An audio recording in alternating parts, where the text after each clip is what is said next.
뇌신경계는 신체의 모든 활동을 살피고 조절하는 조절 시스템이죠. 우리 쉽게 말해서 컨트롤 박스죠. 컨트롤 박스인데, 자, 우리 몸과 마음에서 일어나는 모든 행동을 통제하고 명령을 내리고 움직이도록 하는 뭐가 된다? 사령탑이다. 사령탑. 남자는 1,400g, 여자는 1,250g. 각자의 몸무게의 2.5%, 혈류량이 전체 이 안에서 피가 이거 보세요. 몸무게는 2.5%밖에 안 되는데 피는 20%야. 몸무게 2.5%, 피는 20%. 무슨 뜻이에요? 엄청난 혈류량이 여기에 있다는 얘기거든요. 머리 여기에 뇌에 있는 혈관이 있잖아요. 머리카락보다 더 가는 혈관이 쫙 꽂혀져 있어요, 여러분들. 그래서 굉장히 이게 이제 중요한데, 예. 그래서 혈액순환이 뇌로 잘 안 되면, 얼마 전에 서부 쪽에 있는 어떤 사장님이 저한테 상담을 하시는데, 아시는 집에 애가 10살? 12살 이 정도밖에 안 되는데, 길을 가다가 자꾸 픽픽 쓰러진다. 길 가다가 갑자기 턱 애가 정신을 잃다가 다시 둘뚝 틀고 일어나네. 그렇다고 관절 발작도 아니고, 갑자기. 근데 여러분, 우리 일을 하다 보면요, 진짜 별의별 질병을 다 만나요. 오늘 아침에도 제가 상담을 했는데 별 희한한 상담 다 있어요. 진짜 너무 신기스러워요. 병원에서는 모르겠다고 하는데 그거 희한하게 병원에서 모르겠다는 걸 다 우리한테 물어보네. 그럼 우리가 뭐야? 의사보다 낫다는 얘기인가? 평소에는 그렇게 생각 안 하면서 꼭 어려운 일만 생기면 우리한테 병원에 다 없다는 걸 우리한테 물어본다. 그래서 제가 가만히 들어보면은 이게 인체 생리학, 지금 우리가 배우고 있는 게 그만큼 중요한 거예요, 여러분들. 인체 생리학을 꿰뚫고 있지 않으면 절대 상담이 안 되는 내용들이 엄청 많습니다, 여러분들. 여러분들이 지금은 인체 생리학 배우니까 아우 어렵다 이거 이렇게 생각 드시죠, 그렇죠? 배우고 또 배우면 득도합니다, 득도. 그때 되면요, 이거 배우고 또 회사에서 하는 뭐 H솔루션 배우고 제품 교육 배우고 이러면서 어느새 보면은 통합이 돼요, 통합이. 토탈 홀리스틱 힐링이라고 하는 힐링을 할 수 있는 어떤 그런 이렇게 뭐가 생기냐면은 이렇게 위즈덤 지혜가 생깁니다. 지혜가. 그래서 배운 지식을 잘 활용하는 지식이죠. 지식을 활용하는 것이 지혜거든요. 근데 그 지식이 용량이 쌓여야 돼요. 어느 정도 용량이 쌓여야 돼요. 용량이 쌓이게 되면 어느새 그게 흘러나가게 돼 있어요. 물도 차면 넘치게 돼 있죠. 그렇죠? 지식도 마찬가지예요. 그래서 많이 흡수하셔야 돼요. 지식을. 네. 자.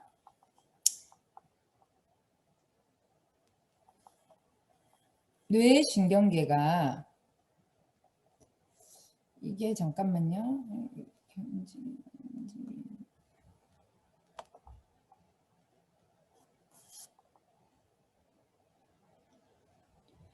뇌신경계가 우리 내부 세계와 외부 세계 간의 생체 커뮤니케이션에 무슨 역할을 해요? 통화선.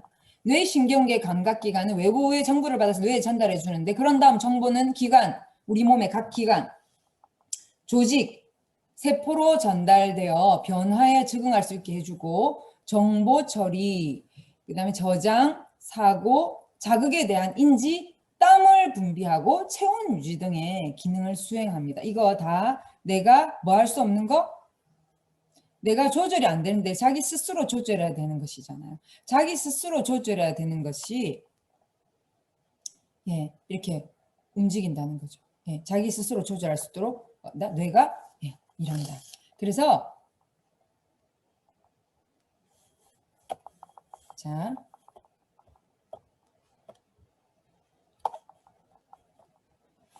뇌는 평생토록 끊임없이 변화하고 발전을 하는데 이제 수태후란 말은 임신해서 뇌세포가 생성되기 시작하는데 1000억 개가 이제 생성이 되어 가지고 예, 쭉 이제 그러니까 임신하고 착상하고 수정나 착상 임신하고 4주부터 뇌세포가 쫙 생기는 거죠. 그래서 태어날 때 이미 뇌세포 숫자가 예, 확정해서 가지고 태어납니다. 그리고 3세까지는 뭐 하느냐? 뇌 안에서 네트워크 사업이 이루어지네. 뇌 안에서. 인간의 뇌 안에서도 네트워크 사업이 이루어져요. 네트워크를 착착착착착착 많이 해가지고 조직화가 10조 개 이상이 생성돼요. 조직화가 10조 개 이상. 그리고 3세부터 6세까지가 전방전두엽이 완성이 됩니다. 이 전방전두엽이 엄청나게 중요한 거예요. 전방전두엽이 그지? 발달이 잘 안 되면요. 피도 눈물도 없는 이상한 인간이 될 수 있거든요. 고도의 정신활동을 주관하거든요. 3세에서 6세까지 예를 들어서 애를 학대한다든지 부모가 싸움을 많이 한다든지 가정의 분위기가 험악하다든지 이러면요. 애들이 행복감을 느끼지 못하면 이 전방전두엽이 발달이 잘 안 된대요. 예, 그래서 이 굉장히 중요하고 7세에서 15세까지는 전체적으로 뇌가 완성되는 시기입니다. 그래서 15세를 우리가 만 15세를 질풍노도의 시기, 사춘기라고 하잖아요. 최정점이죠, 그렇죠? 근데 이때에 뇌가 딱 완성이 된다는 거예요. 사실 유태인들은요 사춘기가 없어요. 유태인들의 말에는 우리나라 참 사춘기란 말이 없다고 합니다. 왜냐하면 어릴 때부터 워낙에 뭐 벌써 뭐 아기 뱃속에 있을 때부터 태교도 잘하고 만 1살 그러니까 돌이 되기 전까지는 엄마가 직업도 구하지 않고 밖에 나가지 않고 애한테만 한 1년 동안 완전 임신했을 때하고 아기 낳았을 때 그 기간 동안에 만 2년 그러니까 1년 10개월이죠. 그렇죠?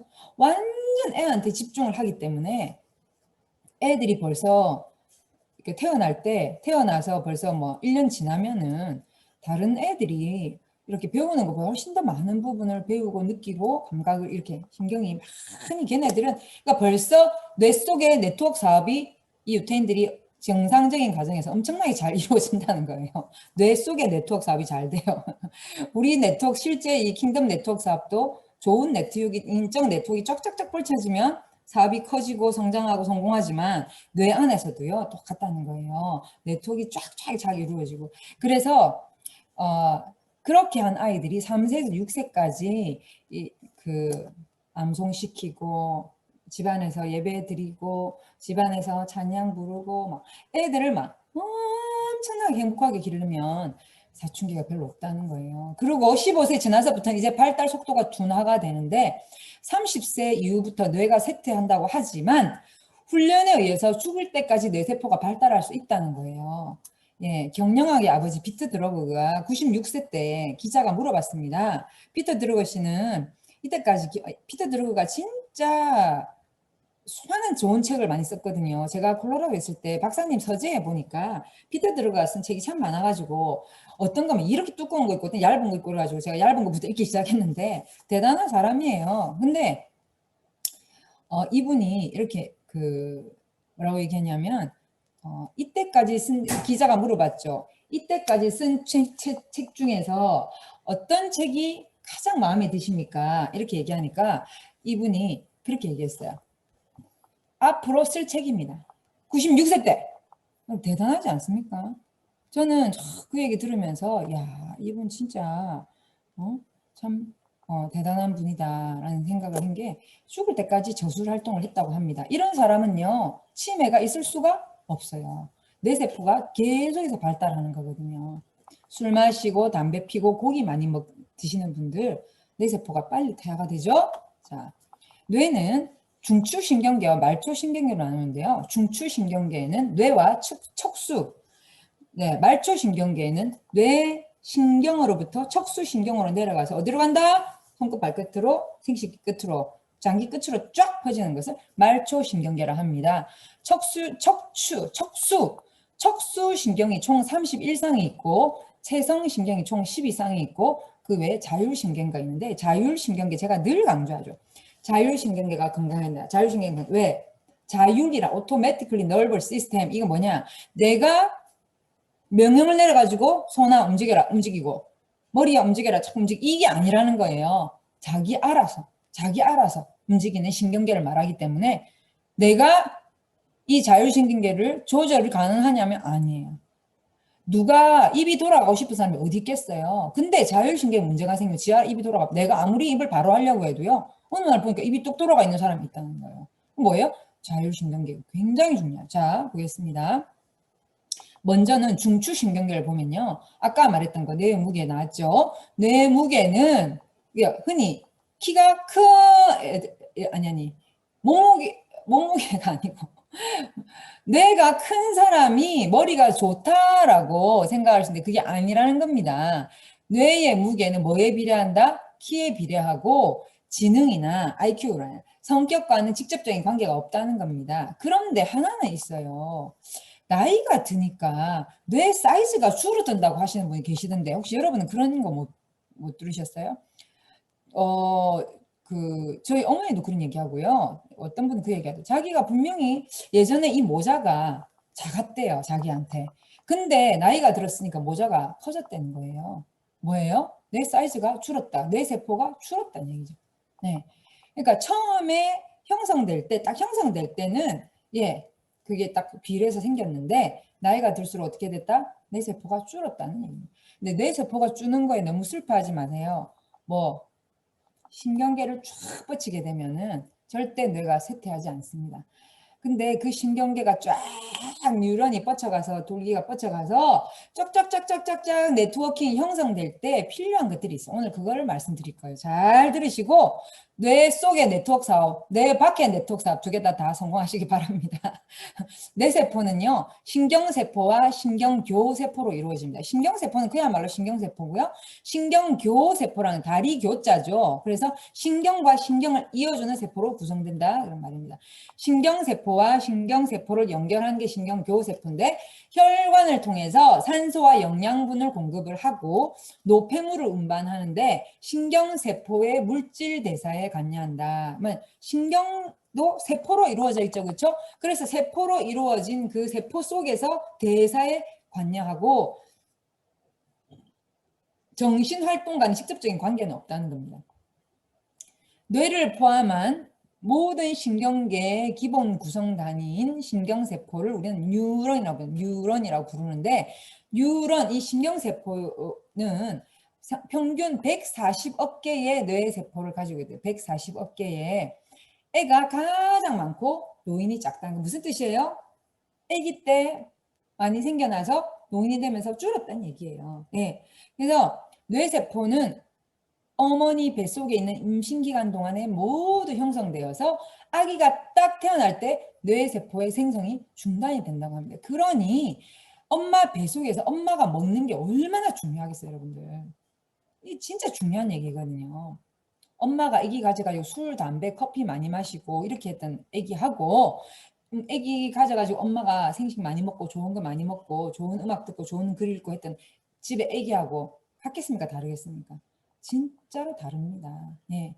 특히나 저는요. 생식 먹고 낳은 아기들 상태 좋은 거 참 많이 봤거든요. 생식을 먹고 그다음에 효모 있죠. 효모. 효모가 내 세포에 엄청나게 도움이 되더라고요. 그래서 생식, 효모, 멀티비타민 왜 그런지 좀 있으면 이유를 아실 거예요. 생식, 효모, 멀티비타민, 유산균, 비타민C 요거는요. 임신한 임산부는 완전 필수예요. 정말 건강한 아기 낳고 싶으면 정말 상태 좋고 애 때문에 항상 해피하고 부모들이 아기가 건강해 엄마 아빠가 행복하잖아요. 애가 아프면요. 아무리 사이 좋은 부부라도요. 너무 마음이 슬퍼요. 제가 첫째 아기 기를 때 얼마나 힘들었는지 모릅니다. 뭐 잠을 제대로 잘 수가 없어. 애가 맨날 울어 사니까. 근데 이건 말도 못하는 게 맨날 우니까 나중에는 우리 그 남편 사장님이 그렇게 성격이 좋으신 분인데도 짜증을 내시더라고요. 왜? 낮에 일하러 가셔야 되는데 그때는 오로지 그 남편 혼자 와서 직장생활 하니까 잠을 못 자니까 너무 힘들어하는 거야. 간도 안 좋은 사람인데. 그러니까 아기가 그 이유 없이 울 때는 다 알고 봤더니 이유가 나는 모든 아기가 다 그런 줄 알았거든요. 아니었어요. 제가 7년 후에 생식 많이 먹고 난 아들은요. 얘는 항상 웃어. 나는 그래서 얘는 웃다가 태어난 줄 알았어요. 항상 싱글벙글. 첫째 아기는 그때는 생식 아무것도 몰랐을 때 내 몸도 안 좋을 때니까 항상 찡그리고 울거릴 때 사진 보면 우는 게 너무 많아. 7년 후에 태어난 아들은 맨날 웃어. 얘는 싱글벙글. 이유가 뭘까? 차이는 엄마는 똑같고 아빠는 똑같은데 뭐가 달랐다? 먹는 음식이 달랐다는 거죠. 자, 뇌의 신경세포 이름을 뉴런이라고 부르는데 뉴런에 보세요. 지금 가지 돌기가 막 생겨나지 않습니까? 그죠? 이 가지 돌기 이게 많으면 많을수록 더 많이 척척척척 뻗쳐갈수록 어떻다는 거예요? 뇌 신경이 건강하다고 얘기하는 거죠. 굉장히 중요한 겁니다. 많이 뻗쳐나가야 돼. 많이 뻗쳐나가야 돼. 네, 이게. 그럼 어떻게 하면 많이 뻗쳐나갈까요? 오늘처럼 같이 공부할 때, 공부한 거를 복습할 때, 공부한 거를 복습하고 다른 사람에게 얘기할 때 확확확 뻗쳐나갑니다. 어떻게 해야 되겠습니까? 눈으로 본 거, 귀로 들은 거 어떻게 해야 되겠습니까? 입으로 나가야 돼요. 이게 이렇게 할 때 여러분들이 절대 치매 안 걸립니다. 쫙쫙 나옵니다. 여러분 할머니들이 언제 치매가 걸리냐면요.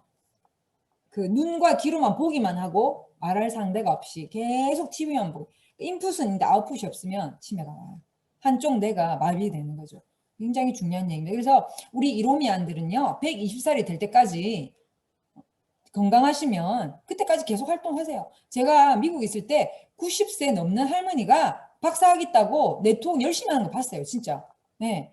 그리고 8시간 되는 9시간, 8시간, 9시간 되는 거리를요. 컨퍼런스 하러 가는 거 봤어요. 깜짝 놀랐어요. 진짜.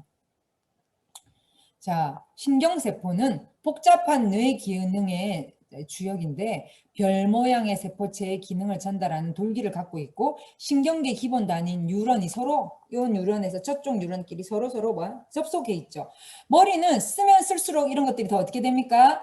더 복잡해지면서 뇌에서 정보를 쑥 받아들이는 거예요. 그래서 머리를 많이 써야 되는 거죠.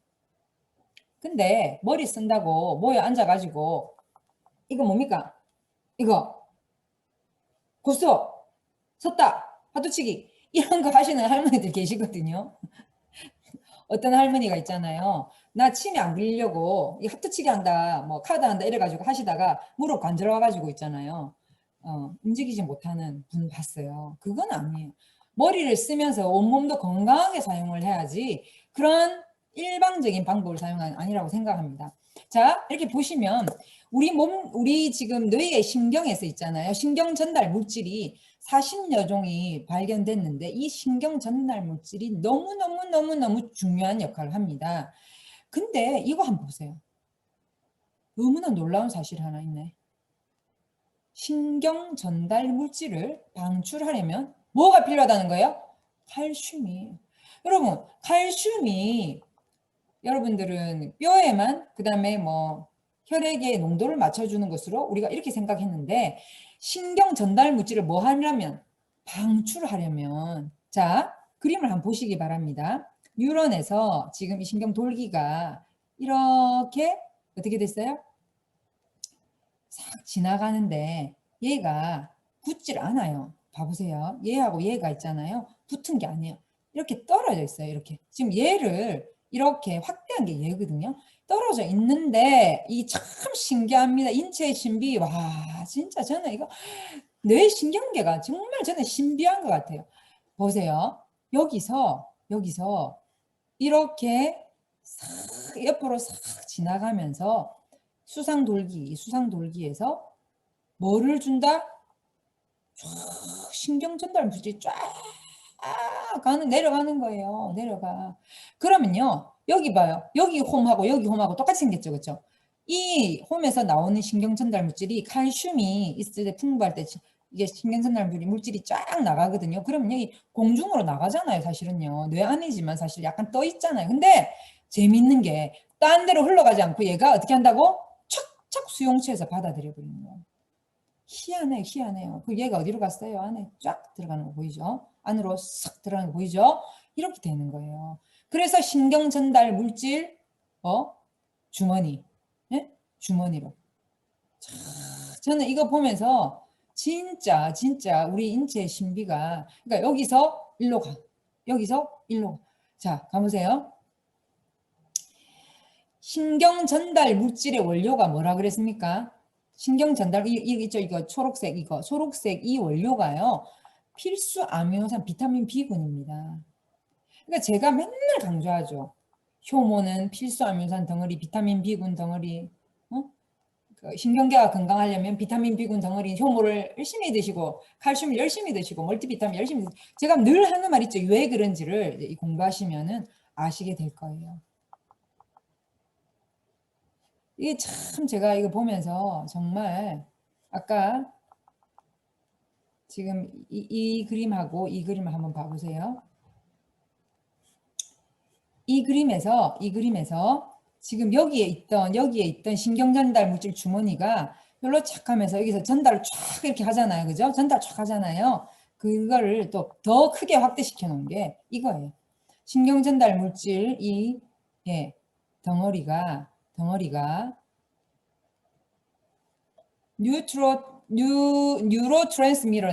뉴로트랜스미터 모레큘러스거든요. 이게 이제 입자죠. 입자. 신경전달 물질 입자가 여기로 싹 떠오르면서 여기 이 돌기에 있는 뭐에 탁탁 갖다 붙는다고?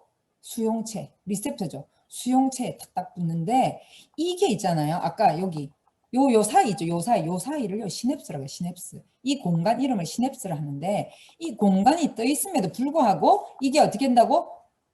리셉터에. 그러니까 수용체. 이게 이렇게 해서 딴 데로 뚜루룩 가지 않고 어떻게 한다고? 내려가서 그대로 사이가 시냅스 떠 있음에도 불구하고 착착착착 달라붙는데 이 내용이 뭐냐 하면 바로 아세틸콜린, 아드레날린, 노아드레날린, 세로토닌, 도파민, 엔도르핀 이런 총 40개 지금 발견된 것만 해도 근데 발견된 것보다 더 많을 거예요. 그러나 인간의 과학의 한계로 발견된 게 지금 40개 정도 발견됐는데 그 중에 대표적인 5개가 이런 거예요. 아세틸콜린, 부교감신경활성 그 다음에 나옵니다. 어쨌든 이런 것들이 대표적인 신경전달 물질 여러분 이거 하나만 전달이 잘 안 돼도 사람은 기억력 감퇴 불면증에 시달리고 이거 하나만 안 돼도 스트레스 이겨내지 못하고 행복감이 없고 뭐 파킨슨성 병 걸리고 면역 떨어지고 이 전부 다 연결되어 있는 지금 신경 전달 물질이거든요. 이 중요한 것들이 여기서 어디로 간다고? 이쪽으로 싹싹 가면서 여기에서 리셉터가 해서 아까 보세요. 이렇게 신경을 타고 돌아다니. 자, 금방 여기서 봤던 아세틸콜린에 대한 설명입니다. 부교감 신경을 살리고 기억력, 주의 집중하는 거 있죠? 쫙 애들이 집중력이 없는 애들이요. 이 아세틸콜린 부족한 애들이에요. 신경과 근육에 신호를 줘서 이 건강에 신경과 근육을 건강에 만들어 주니까 예, 신경과 근육이 집중되어 있는 곳이 심장이죠, 심장. 그러니까 심장이 튼튼해지고요. 알츠하이머 병에 걸릴 위험이 사라지는 얘가 좋아지면. 그래서 얘가 부족하면 알츠하이머 병이 온다 이런 뜻이에요. 그래서 아세틸콜린이 잘 분비가 되려면 우리 제품 중에 어떤 게 도움이 될까요? 아세틸콜린이 잘 분비가 되려면 일단 분비되는데 아까 뭐가 필요하다 그랬습니까? 칼슘이 필요하다 그랬고 신경 전달 물질의 주 원료가 뭐라 그랬습니까? 비타민 B군과 필수 아미노산이라고 그랬죠. 그렇죠? 근데 이거를 그럼 어떻게 하면은 분비가 잘 되게 도와줄 것인가? 일단 분비되게 만드는 것은 칼슘이고 뭘 잘 많이 먹어서 이 원료를 만들어 줄까? 효모에는요. 필수 아미노산과 비타민 B군 덩어리 아니에요. 그래서 좋고요. 또 하나 최근에 나온 것 중에 있어요. 뭘까요? 라파. 최근에 나온 건 아니고 라파 관절의 인지. 아, 데커신. 아하, 뭘까요? 데커신. 활력비책. 그렇죠. 활력부채. 다 맞았어요. 참당기 속에 들어있는 데커신, 즉 우리 제품 이름으로는 제품명은 활력비책, 원료명은 참당기 속에 들어있는 데커신이 바로 이 역할을 하는 것입니다. 진짜 좋은 거예요. 너무 잘 나왔어요. 저는 진짜 이 활력비책 너무 사랑해요. 왜냐하면요. 우리 어머니가 기억력이 너무 좋아진다고 하시고 관절이 안 아프다고 하세요. 이거하고 라파를 사용하시니까. 어머니가 맨날 아프다는 소리 듣는 거 괴로운 거 아시죠? 함께 사는 가족이 아프다고 하면 괴로운 거 아시죠? 근데 안 아프다고 하니 제가 살 것 같아. 너무 좋고요. 그 다음에 아세틸콜린을 쫙 잘 분비시키니까 밤에는 잠을 푹 잘 자고 숙면 취하고 낮에는 기억력이 촉착착 좋아지고 집중력이 좋아지니까 공부하는 학생들한테도 얼마나 좋아요. 정말 좋은 거죠. 라파가 또 이걸 뭐합니까? 김선진 대표가 혈류량을 늘리고 막 이렇게 혈액순환 잘 시키고 디톡스한다 얘기했는데, 그 다음에 관절을 떠받치고 있는 근육을 튼튼하게 한다고 했는데, 그 3,000편의 논문 중에서 하나가 이게 있어요. 아세틸콜린의 분비를 뭐 한다? 이렇게 자극한다. 네. 그래서 굉장히 좋고요. 두 번째, 아드레날린과 노아드레날린 교감신경을, 이건 또 반대네. 위에 아세틸콜린은 부교감신경은 밤에 활동하는 신경이죠. 해가 딱 지기 시작하면 벌써 활동하기 시작해요. 아드레날린, 노아드레날린 교감신경은요, 해가 뜨면 활동하기 시작해요. 네. 그래서 딱 창문을 열었을 때, 아, 날이 밝았네. 이러면 우리 신경계가 내가 딱 보고 날이 밝았다. 이러면 어떻게 합니까? 신경계가 촥 바뀌는 겁니다. 그러면서 심장 박동이 확 더 빨라지게 되고, 혈압이 올라가고, 혈당도 올라가고, 기관지가 확장되면서 이제 산소를 쫙 받아들일 준비를 하고 지혈이 잘 되게 만들고, 기분을 쫙 조절해서 흥분되게, 정신 흥분제. 그러니까 우울증에 걸려 있거나 사람이 쫙 다운된 사람한테 이거를 주사하는 경우가 있죠. 그렇죠? 근데 저는 약이나 주사는요, 무조건 안 좋다고 생각해요. 자기 몸에서 스스로 이렇게 나오게 만들어야지. 그러니까 운동하면 기분 좋아지잖아요. 운동을 하면 기분 좋아지죠. 그렇죠? 운동을 하면요, 신장 위에 있는 부신에서 얘들이 나오면서 이렇게 활동을 하거든요. 그래서 운동을 막 바로 하고 바로 누워 잘라요. 그래서 잠이 옵니까? 안 오죠. 왜? 흥분이 됐으니까. 그러기 때문에 우리가 만보 걸을 때도, 여러분 만보를 있잖아요. 제가 다이어트 교육할 때 얘기했죠. 만보를 걷때 세워라 내워라 이렇게 걷는 거하고 팍 빨리 걷는 거하고, 그 다음에 차이가 있어요. 그 다음에 보폭을 짧게 걷는 거하고 보폭을 크게 걷는 거하고 또 차이가 나고요. 그 다음에 또 하나 진짜 차이가 나는 게 뭐냐면, 정말 잘하는 거는 빨리 뛰다가 보폭을 크게 해서 걷다가, 빨리 뛰다가 보폭을 크게 해서 걷다가, 이게 가장 효과가 좋아요. 네. 그래서 그렇게 할 때에 체중 감소 효과도 2배 이상 난다고 합니다. 그래서 그렇고요. 그다음에 세로토닌은요, 각성하게 하고 기분적, 언제 나와야 되겠어 이거는요. 각성, 기분 좋게 하고 체온 조절하고. 수면이 있으니까 밤이, 이게 아닙니다. 세로토닌은 낮에 나와야 돼요. 낮에 식욕을 좋게 만들고, 밤에 자는데 식욕이 좋으면 안 되잖아요. 이거는 뭐냐면, 세로토닌이 낮에는 교감신경이라 했죠. 교감신경에 의해서 낮에는 세로토닌이 되고, 딱 해가 지면 밤에는 이게 멜라토닌, 많이 들어보셨죠? 수면, 사람을 푹 자게 만들고 기분 좋게, 밤에 기분 좋게 행복하게 만드는 게 멜라토닌, 낮에 행복하게 기분 좋게 하는 게 뭐다? 세로토닌. 그래서 세로토닌과 멜라토닌은 한 몸인데 얼굴이 2개다. 낮에는 세로토닌, 밤에는 멜라토닌. 예, 이해하셨죠? 그렇죠? 이게 잘 나올수록 굉장히 좋고요. 도파민, 식욕, 성욕, 그 다음에 각성제, 마약 관련해서 이 도파민이 희한해요. 대뇌에 도파민이 이게 쫙 분비가 되면 이게 또 도파민이 2얼굴이 있어요.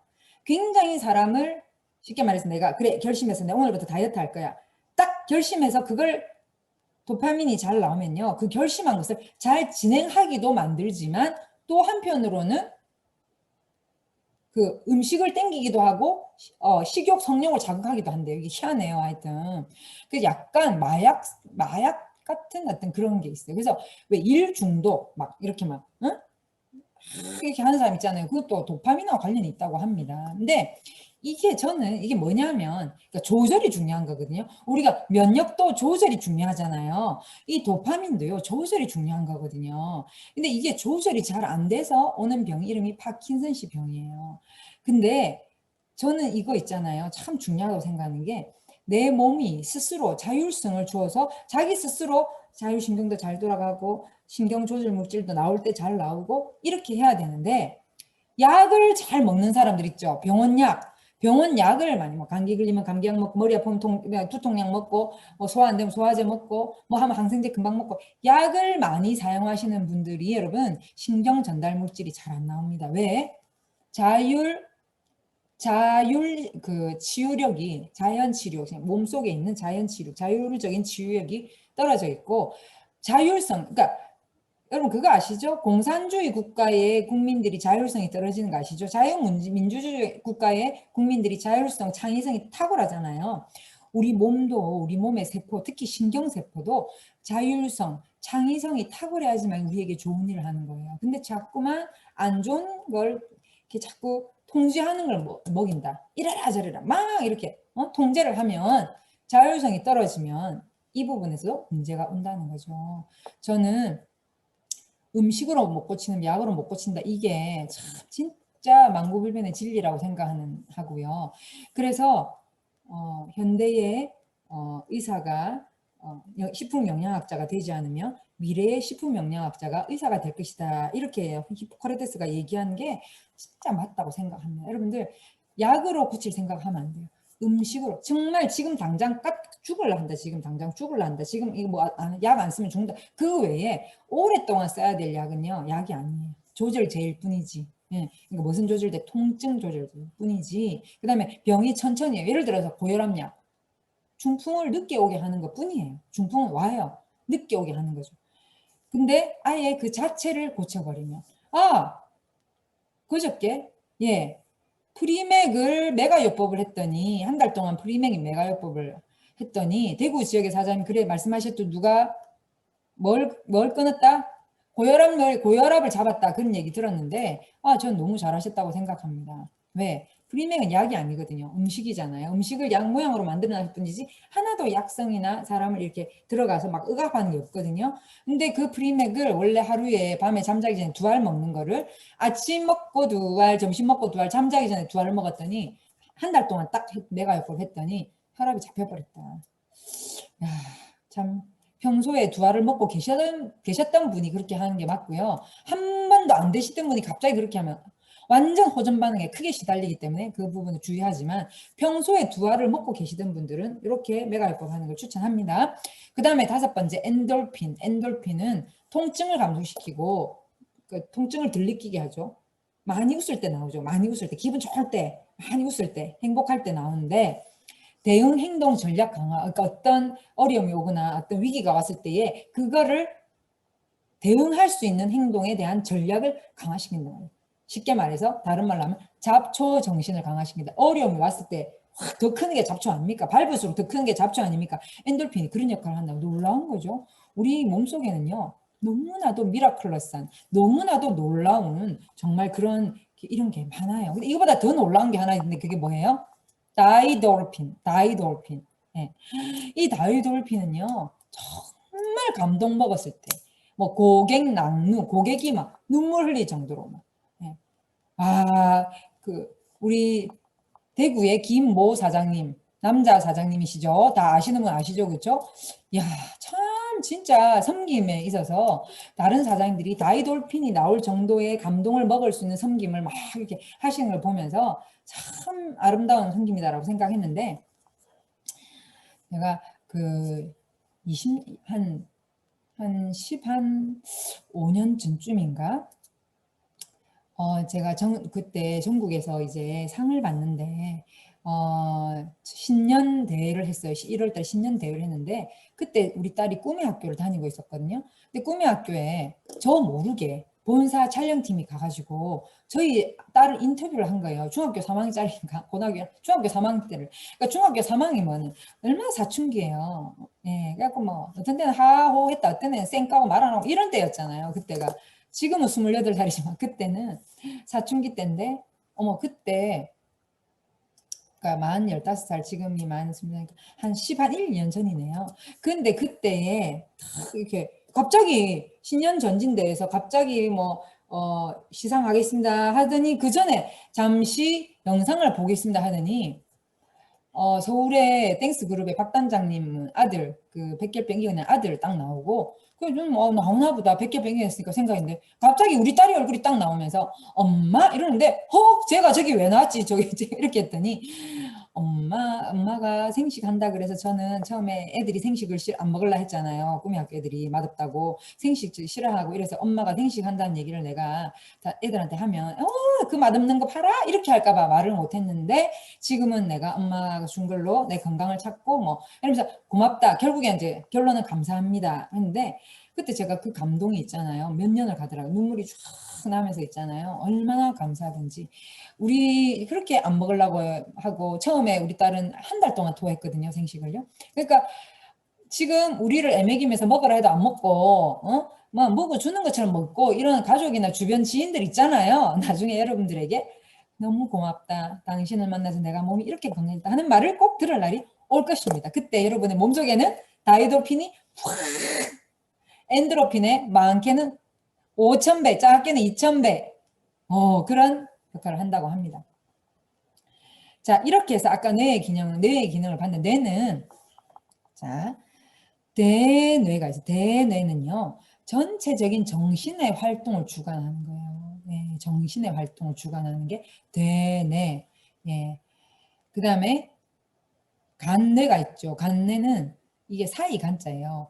이 뇌와 뇌 사이에 이게 뭐야? 사이에 들어있다. 그래서 간뇌, 뇌간이라고 합니다. 그래서 체온 조절을 해주고 혈당량 조절해주고 삼투압을 조절해 역할을 하는데 이 안에 뇌 시상하부가 있고 시상이 있고 시상상부, 시상하부 이런 것들이 있어가지고 이제 이건 좀 이따가 하고요. 네, 자세하게 제가 알려드릴게요. 그 다음에 이제 세 번째가 뭐냐면 중뇌. 중뇌는 우리 뇌 이렇게 머리 한번 자기 머리 보면요. 자기 머리의 중간에서 약간 아랫부분이에요. 아랫부분에 보면은 뭐가 있다? 이렇게 하면서 한번 마사지를 해주세요. 뭐가 있다? 물론 이게 머리 껍질이 있지만 그래도 혈액이 다 안에 돌아다니니까요. 안구 운동과 홍채 조절하면서 시력에 관계되는 것이고요. 그 다음에 손에는요. 몸의 균형을 유지하고 가다가 자꾸 쓰러지는 사람도 할머니들 손에 이게 나빠지면은 자꾸 쓰러져서 나중에 가다가 탁 넘어지고 정신을 잃는 것이 아니라 몸의 균형이 없어요. 그래서 딱 넘어지니까 이런 골반뼈 다치면 큰일 나죠. 그렇죠? 그래서 이 손에도 굉장히 중요하고요. 그 다음에 연수, 호흡과 심장 박동, 소화 운동을 조절하는 게 연수거든요. 그래서 이 부분도 굉장히 잘 보세요. 여러분들 심장 박동과 소화를 같이 조절해. 호흡, 폐 연결되죠. 심장 연결되죠. 위장 연결되죠. 연수를 보면서 심폐와 소화 기능이 조절이 엄청 조절하는 게 연결이 되는구나 하는 거를 아실 수가 있을 겁니다. 그래서 밤늦게 음식을 먹어서 장기를 쉬게 8시 이후부터 음식을 먹으면 안 돼. 물만 마셔야 되는데 뭐 그냥 12시에도 뭐 시켜 먹고 막 야식 먹고 막 이렇게 해가지고 어떻게 합니까? 소화기관이 운동을 하게 되면은 여기에 영향을 받게 돼 있습니다. 예. 이게 굉장히 중요합니다. 그 다음에 척수 제일 끝에 이렇게 목 뒤에 흥분 전달의 통로요, 배뇨, 땀 분비, 무릎 반사에 중추가 됩니다. 보시면 대뇌는 감각, 연합령, 운동령. 그래서 모든 거 영이라 말이에요. 명령령자죠. 명령을 내는 기관이에요. 손에는 손발의 움직임. 아까 손해가 손상되면 자꾸만 이렇게 가다가 툭툭 넘어지가지고 균형이 안 잡힌다 그랬잖아요. 자, 내 손해가 문제가 있나 없나 알려면요. 딱 서가지고 팔 양쪽에 들고 한쪽 다리 딱 들어서 학다리 있죠. 학다리의 자세를 딱 기역자로 딱 90도로 꺾어서 한 다리로만 서 있어서 그것이 내가 마음속으로 50개를 살 때까지 딱 설 수 있는지 없는지를 보면 내가 몸에 균형이 있는지 없는지 내 소뇌가 건강한지 안 건강한지 알 수가 있어요. 간뇌에는요. 시상이란 것은 척수, 아까 끝에 있는 척수 보셨죠? 연수, 호흡기, 심장, 박동, 소화, 관하라는 뇌, 그 다음에 소뇌, 균형 유지하는 소뇌. 그래서 오는 모든 흥분을 대뇌로 전달한다. 얘가 대뇌로 딱 전달해주는 역할을 하고 시상하부가 엄청나게 많은 일을 하는데 어떤 일을 하는지는 그 뒤에 보겠습니다. 그 다음 연수는 호흡, 심장박동, 소화기, 하풍, 재채기는 심하게 하는 걸 우리 알러지라 하지만 실제로 재채기도 필요하죠. 그렇죠? 필요 없는 어떤 공기 속에 뭐가 들어갔을 때 재채기를 해서 그걸 밖으로 팍 빼내는 거잖아요. 근데 들어간 게 괜찮은 거고 나쁘지 않은데도 계속 재채기 하는 거는 알러지죠. 그렇죠? 그 다음에 이제 하품은 산소가 부족하거나 소화가 잘 안 될 때, 혈액순환이 잘 안 될 때, 그래서 하품이 자꾸 날 때는 일어나가지고 움직이고 운동을 하면 잘 안 나옵니다. 체온을 시상하부를 보면요. 따로 빼서 알려드립니다. 체온을 조절하는데 4g에 불과하지만 자율신경이 모여 있어서 생명과 직결되고 수분대사, 삼투압을 하니까 수분대사가 되죠. 그다음에 수면, 위산 분비를 조절하고 정기적 화학적, 이게 정기적 화학적 딱 보니 뭐가 생각이 납니까? 정기적 화학적 이러니까 신경 전달 물질 생각나죠, 그렇죠? 이런 신호를 통해서 호르몬 생산 기관인 뇌하수체를 다스립니다. 뇌하수체에 문제가 생겨. 뇌하수체에 암도 있더라고요. 뇌하수체에 암이 있으니까 호르몬이 안 생겨가지고 있잖아요. 사람이 이상해요. 예. 김일현 사장님 음소거 눌러야겠네요. 자, 그다음에 뇌의 아래쪽에 머리 중심 부근에 위치합니다. 시상하부가. 예. 김일현 사장님, 사랑하는 김일현 사장님, 음소거 부탁해요. 자율신경이나 호르몬을 사용하여서 불수의근을 이렇게 내가 마음대로 움직일 수 없는 근육이 불수의근이거든요. 이것을 제어하는 역할을 해줍니다. 이 시상하부가. 그래서 이 자율신경 뭐예요? 소화기계 우리 몸속에 온갖 일하는 게 전부 자율신경계거든요. 대표적으로 심장도 자율신경에서 움직입니다, 여러분. 그 다음에 이 호르몬도 사용하게 하는데 이게 시상하부가요. 참 중요한 일을 많이 해요. 자율신경. 대표적으로 교감신경과 부교감신경을 자율신경이라고 부르고 이게 모두 이걸 조절하는 거예요. 그리고 몸의 항상 건강한 성질을 유지하는 그것을 잘 조절해주는 중요한 역할을 하는 것이 시상하부예요. 시상하부. 이 바로 시상하부. 인체 내에 뭘 유지한다? 인체 내 안에 평형을 유지합니다. 그러니까 pH를 잘 유지하고 pH 농도도 잘 유지하고 평을 유지하는 주는 거기 때문에 시상하부 이 뇌가 건강. 근데 이거를 건강하지 못하게 만드는 게 활성산소, 그다음에 뇌신경 독소, 응? 뭐 어떤 사고나 그게 아니라 이게 뇌신경 독소가 어디서 올라갈까요? 장에서 올라간다. 장에서 뇌신경 독소가 올라가거나 스트레스 받아서 활성산소가 확 생겨나면은 이런 일을 할 수 있는 역할이 확 떨어져 버리는 거죠. 그 다음에 또 시상하부가 하는 일이 또 있어요. 배고픔, 목마름, 더위, 추위, 분노, 공포 다 느끼게 해주고 이거는 정상적으로 느끼는 것이 근데 나쁘면 더 심해진다는 거예요. 항상 적절해야 되는데 체온도 잘 유지해주고 왜? 추우면 우리가 어떻게 합니까? 사시나무 떨듯이 떨죠? 왜요? 열을 내기 위해서. 더우면 어떻게 합니까? 안 떨죠. 가만히 있으면서 어떻게 합니까? 숨만 하면서 열기를 밖으로 내고 땀을 내죠. 그렇죠? 그게 뭐예요? 온도를 떨어뜨리기 위해서. 그 다음에 중앙교환대와 같은 역할을 합니다. 근데 체내 수분량 유지도 중요하고 몸이 부석부석 붓고 나가야 될 물이 안 나가고 이렇게 물을 보유하고 있는 거. 응? 삼투압 작용 잘 안 물이 쫙 몸에서 그냥 이렇게 부석부석하게 보유하고 있고 염증도 있고 그죠? 그 다음에 공복감 느끼고 성욕, 스트레스 관여하는 것이 시상하부예요. 건강하게 반응하는 것이 제일 좋은 거죠. 그렇죠? 그 다음에 척수, 대뇌에서 내려온 감각섬유와 운동섬유가 어떻게 한다? 교차를 합니다.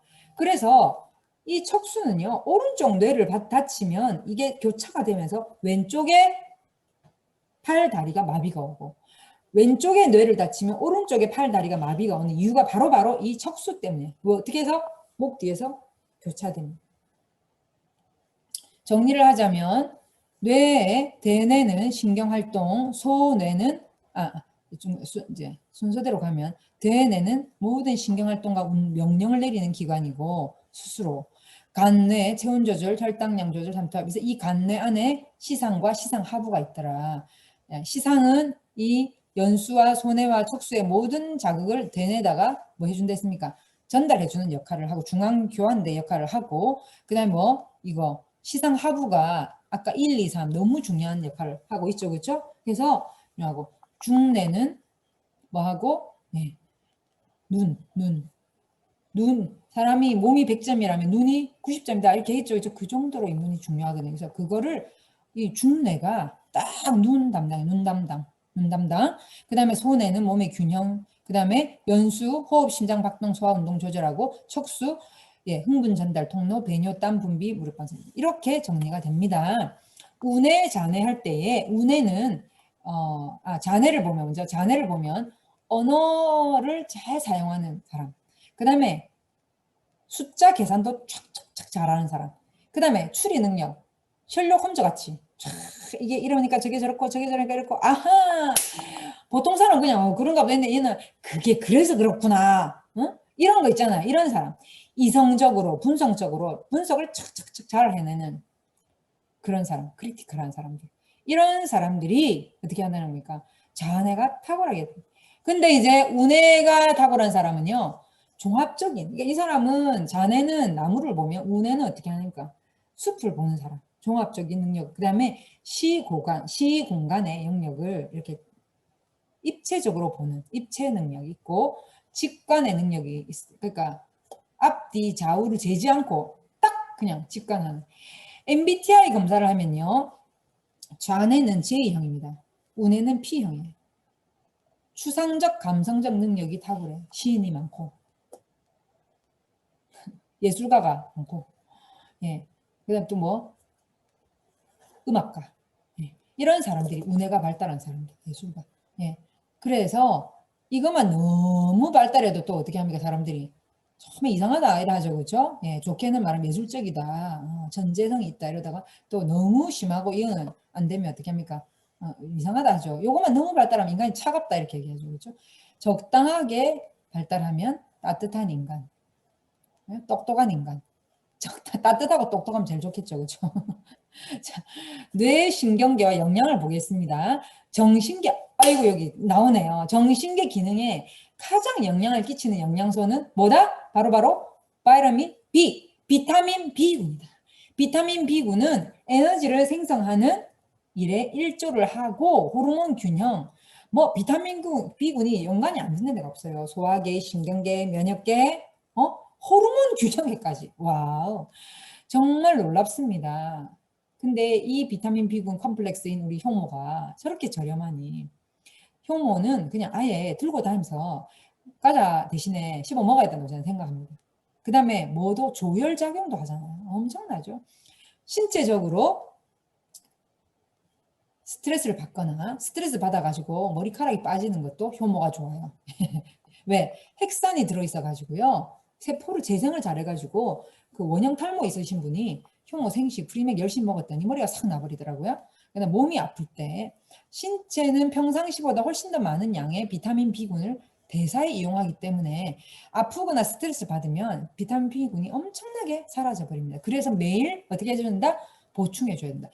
우리 효모 비오틴 안에는 뭐까지 들어있어? 필수 아미노산까지 들어있기 때문에 신경 세포에 뭐가 된다? 신경 전달 물질의 원료가 비타민 B군과 필수 아미노산을 했잖아요. 그 신경 전달 물질이 효모 안에 다 들어있으니까 효모를 열심히 먹으면 신경계가 건강하고 치매 예방에 좋다는 거죠. 비타민 B군 못지않게 정신계에 크게 쌍두마차가 있으니 그게 바로 뭐다? 비타민 C. 비타민 C는 스트레스를 받거나 병이 나 있으면 빨리 소진되고 옆에서 누가 담배를 피워도 소진되고 햇빛을 받아도 그게 빨리 소진되고 햇빛, 빛, 물, 열에 약한 것이 비타민 C거든요. 근데 참 감사하게도 우리 회사는 인디안 구스베일이라고 하는 너무나도 빛과 물과 열에 강한 원료를 사용해서 잘 소실이 안 되고 그대로 몸에 들어가서 흡수 잘 되는 비타민 C를 만들어낸 거 너무 감사합니다. 저는. 네, 그래서 이 정신계에 비타민 C도 굉장히 중요하다. 비타민 B와 비타민 C, 비타민계에서는요 정신계에 큰 영향을 끼친다. 그 다음에 신경 자극 전달에 있어서 필요한 세 가지가 뭐냐면 칼슘, 마그네슘, 칼륨. 특히나 칼슘은 대표적으로 신경 전달 물질이 이렇게 밖으로 방출될 때 얘가 없으면 방출이 안 되는 거예요. 그렇기 때문에 칼슘, 마그네슘, 칼륨이 반드시 적당하게 균형 잡히게. 근데 여러분들 신장 콩팥이 안 좋으신 분들이 보면 칼륨 생식을 생으로 못 먹게 하고 제가 뜨거운 물에다 데워서 먹게 하잖아요. 뭐 하는 사람? 신장 투숙하는 사람이요. 먹기는 먹어야 돼요. 피를 맑게 하는 걸 먹기는 먹어야 되는데 칼륨이 있어서 이거 익히면은 칼륨이 이렇게 많이 역할이 줄어들거든요. 그래서 여러분 신장 망가지기 전에 생식 많이 드세요. 진짜 칼륨도 혈압 조절하고 우리 인체 얼마나 중요한 역할을 합니까? 이 신경계도 이렇게 좋은 역할을 하니. 그러니 신장이 망가지면 참 어려워져요. 그래서 투석하기 전에 많이 좋은 거 많이 드셔가지고 투석 절대 안 하게 만들고 신장세포도 살아나게 만들고 건강하게 만들어야 됩니다. 정신계의 가장 중요한 다른 요소는 적당하게 운동, 햇빛 보면서 한 20분만 햇빛 보면서 운동하면 비타민 D가 또 많이 생성되기 때문에 정신계에도 좋고, 그 다음에 적당하게 휴식하고 건강한 생활 태도가 중요하다. 잠을 보통 우리나라 사람들 보고 7시간, 성인 7시간, 6, 7시간, 뭐 애들은 7, 8시간 자라 이렇게 얘기하는데, 제가 생식을 먹어보니까 저는 거의 하루에 5시간 정도 자거든요. 그래서 제가 6시간 자려고 애를 써요, 사실은. 왜냐하면 5시간 미만으로 자보니까 학자들에 의하면 잠을 너무 작게 자도 이렇게 그러니까 스트레스 지수가 올라가고 살이 찌고 혈액이 빨리 정화가 안 되고, 잠을 너무 작게 자면 이렇게 짜증이 잘 난다는 거예요. 그리고 배고픔을 빨리빨리 느낀다는 거예요. 왜? 그렐린, 렙틴, 그렐린 이게 반대로 움직이니까. 그래서 근데 제가 그 생식을 먹기 전에는 하루에 7시간, 8시간을 자도 계속 피곤했거든요. 근데 생식을 먹고 몸이 바뀌니까 5시간만 자. 그리고 6시간 자려고 애쓴다니까요. 제가 애쓰는데도 오늘 거의 5시간밖에 안 자요. 5시간 자도 있잖아요. 피곤하고 건강하거든요. 그래서 제가 참 보면서, 그 다음에 이제 공기 좋은 데서 살면요. 또, 그죠? 공기 좋고 좋은 음식 먹으니까 다른 사람보다 인생이 더 활동할 수 있는 시간이 늘어나는 것 같습니다. 그 다음에 활성산소가 뇌세포를 파괴하기 때문에 항산화제를 충분히 섭취하는 게 중요해요. 활성산소가 제일 많이 생기는 기관이 뇌와 간이죠. 그 다음에 위로 가죠. 뇌와 간이 활성산소가 굉장히 많이 생기기 때문에 항산화제 우리 제품 중에 뭐 있습니까?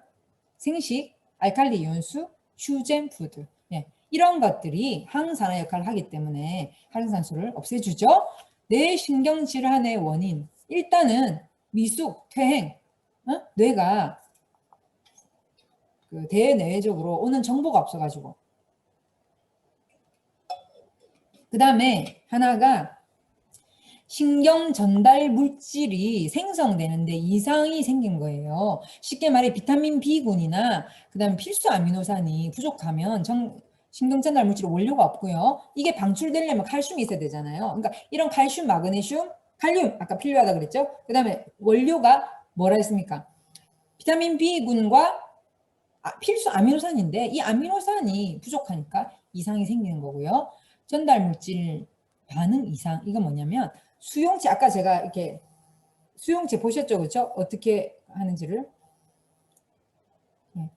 와, 사장님들 진짜 핸드폰, 제가 지금 카톡방이 한 60개 되는데 핸드폰에 불이 납니다. 그냥 아주 그냥 DTS 하시는 분들하고 그 다이어트 하시는 분들하고 막 사진 보내가 행복한 소리죠.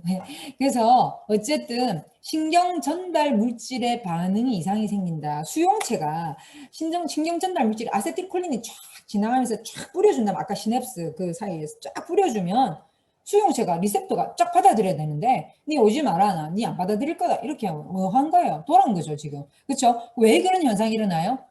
독소가 많아서 그래요. 스트레스 많이 받아가지고 활성산소나 독소가 많이 생겨서 그런 거거든요.